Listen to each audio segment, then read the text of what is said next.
Alors vous aviez vu dans nos vidéos précédentes, on vous avait expliqué les plants, les semis, etc. Donc là vous voyez les pots qui sont posés sur la butte.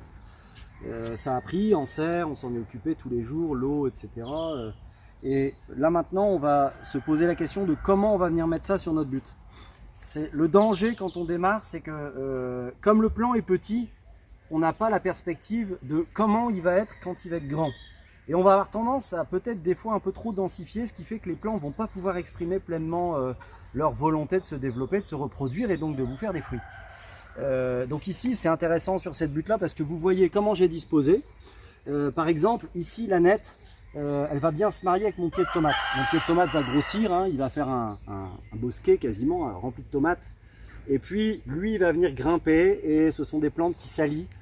Notamment contre les parasites, puis la nette c'est sympa, vous pouvez l'utiliser pour vos cornichons. Ici vous avez la bourrache. La bourrache, vous voyez, ça va faire une grosse gerbe comme ça. Donc si je viens mettre des plants trop près ici, avec l'inclinaison du soleil, je vais perturber. C'est-à-dire si je viens mettre un pied de tomate ici, normalement la bourrache va lui prendre le soleil.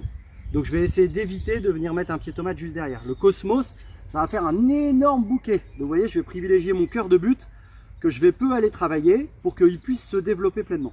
Et alors si vous vous rapprochez, ici, c'est une zone voilà, qui vient d'être plantée. Donc vous avez le pied de tomate ici qui va prendre le plein ensoleillement, qui va grossir. Rappelez-vous la nette qui va se marier. Et puis ici vous avez du cléome et de la bourrache. Et donc là, tout ça, ça va créer une gerbe de fleurs dans ce coin-ci. Et ça ne me dérange pas. Je pourrais peut-être les tailler un petit peu quand ils vont grossir. Mais voilà, rappelez-vous, ne densifiez pas trop. Laissez le plan s'exprimer. Ça peut paraître un peu pauvre comme ça au printemps, quand ça vient d'être mis en terre. Mais vous verrez, ils pourront s'exprimer librement comme vous. Il faut que vous ayez la place pour pouvoir vous exprimer.